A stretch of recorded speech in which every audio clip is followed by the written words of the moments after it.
zimeshuka kichwani usiku, na nywele zangu zimenoa maji.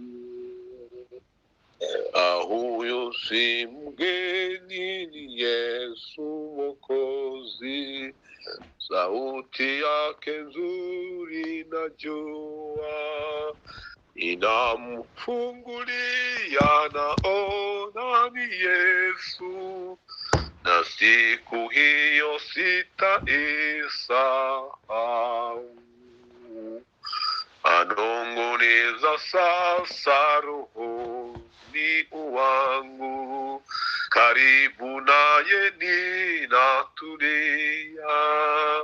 ananitia nguvu baraka ya mbingu, daima nitakaa kwake Yesu. Ni kweli mimi ni wa Mwokozi milele, amenitaja ndugu mpenzi, ananikarimia hazina za mbingu, ninaingoja siku ya harusi. Ananikarimia hazina za mbingu, ninaingoja siku ya harusi. Anong'oneza sasa rohoni wangu, karibu naye ninatulia, ananitia nguvu baraka za mbingu, daima nitakaa kwake Yesu. Ni kweli mimi ni wa Mwokozi milele, amenitaja ndugu mpenzi, ananikarimia hazina za mbingu, ninaingoja siku ya harusi. Ananikarimia hazina za mbingu, ninaingoja siku ya harusi.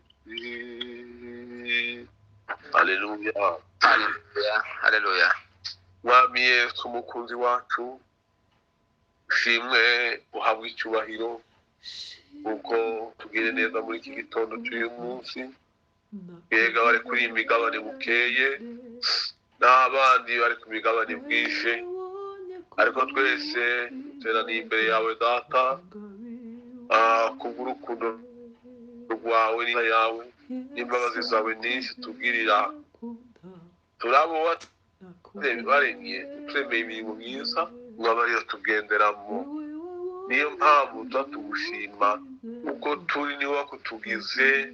Nta mwana w'umuntu wiremye, kandi nta mwana w'umuntu wicunguye ngo yikure mu byaha, ariko niwe watubohoye ingoyi zari zituboshye kuva kera, uhere kuri Adamu wa mbere. Ariko Yesu watanze ubugingo ku bwacu ngo dukizwe, utubista n'ijambo ry'umwuzuro, umaze kutwunga n'Imana wadusigiye iryo jambo, natwe ngo tuyukunge n'abandi.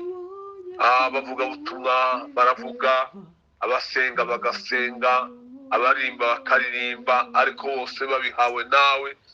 Mwami ariko wamuri yavuze ngo reka nsenge, ngo nkore nsenge bihawe nawe, kugarurira abazimiye.